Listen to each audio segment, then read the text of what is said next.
Yeesh, now the one that's tough to talk about. Khadan. Khadan. Khadan is actually a friend that you are attracted to, boyfriend, girlfriend. That's khadan. A friend that you have the possibility of being attracted to.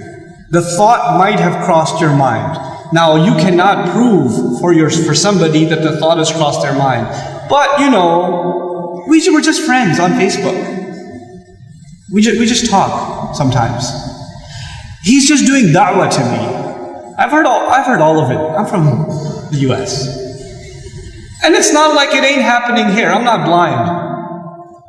Okay? I'm really happy to be in a Muslim country, but I'm not blind. This stuff is going on. And you know what? Allah Azza wa Jal talks about this in the Quran directly. It's pretty cool that He does. Like you would think Quran only talks about really sacred things. And it doesn't talk about, like boyfriends and girlfriends, but it does. It does. When the ayat of marriage come up, Allah Azza wa Jal says, مُحْصَنَاتٍ غَيْرَ مُصَافِحَاتٍ وَلَا مُتَّخِذَاتِ أَخْدَانٍ. That when the women that should be qualified to get married, the kind of women men should try to marry are women that are muhsanat. You're bringing them into the protection of your family. You want to start a family with them. That's the first thing you look for in a girl when you want to get married. Is this the girl I want to have a family with? Would she be a good mother? Is she good to her own mother?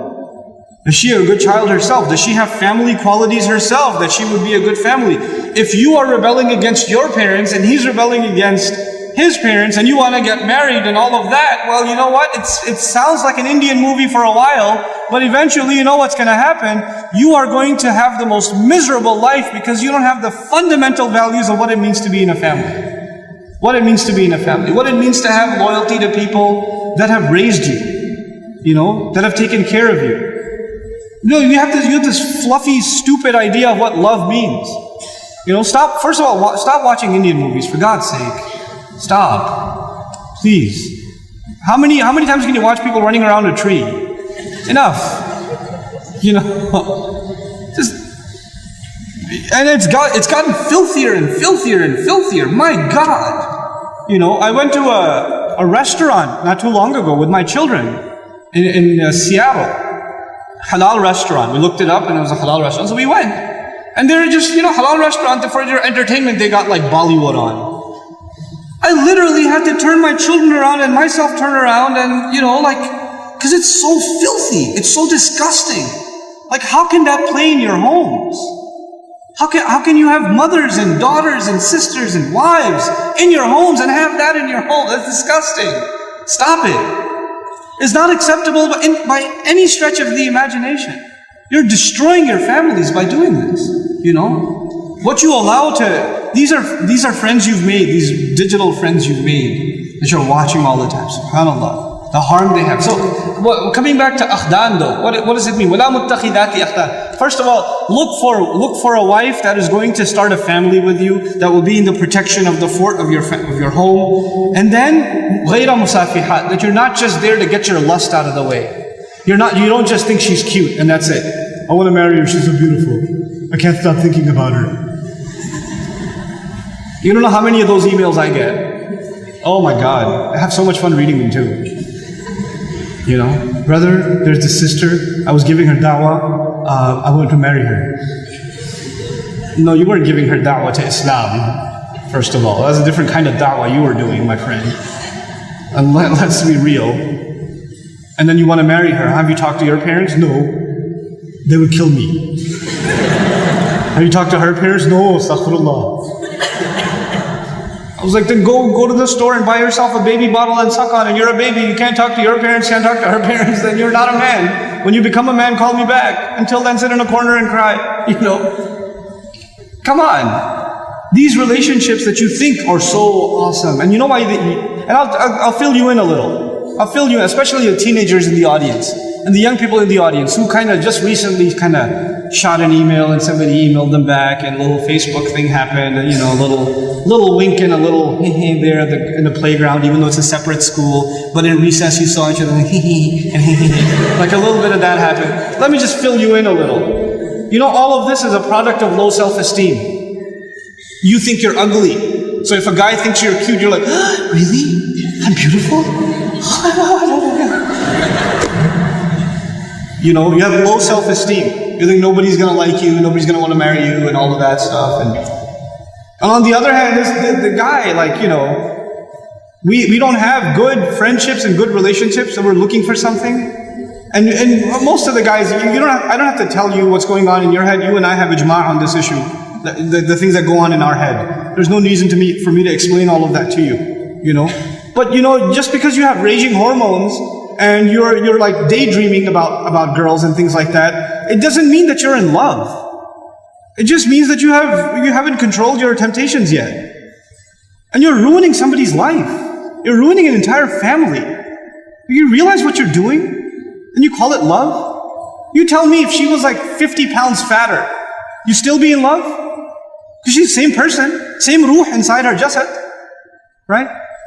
If she was a burn victim or something, if her hand burnt off, or her ear was missing, you still be in love? Or you find somebody else to love all of a sudden?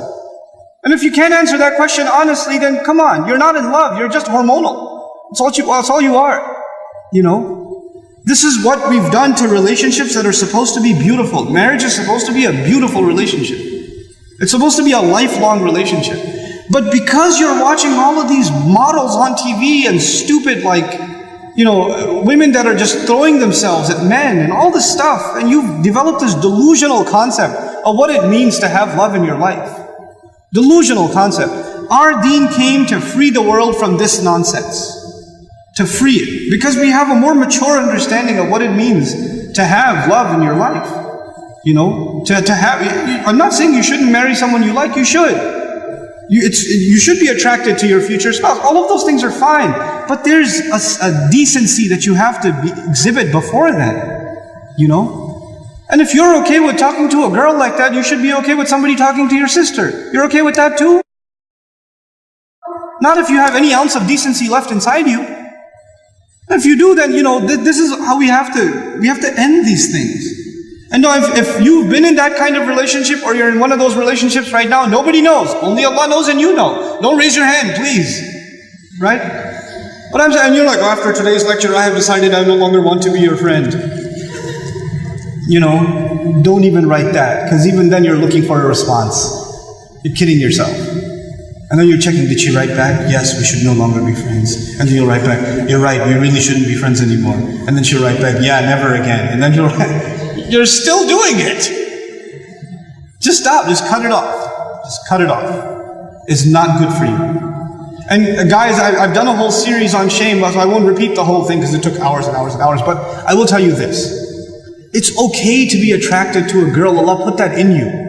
You're not evil for finding a girl beautiful. It's not haram for you to feel that way. You have to control it though. You have to control yourself. Our deen teaches us self-control. And if you cannot exhibit self-control in one aspect of your life, you'll lose self-control in other aspects of your life. Same thing for you. Same thing for you. Control yourself. Control your giggle. Control your overly friendly demeanor in certain situations. Don't be oblivious to, don't say we're just friends, or he's like a brother to me. If he ain't your brother, he ain't your brother. That's it. That's it. Either he's your brother, you share a mom, or he's not. And that's the end of it. We're like friends, we're just friends. There's no such thing. Every time I talk about dumb Muslims, I get a lisp. We're just friends. Like that. It's the thing. Okay, moving along.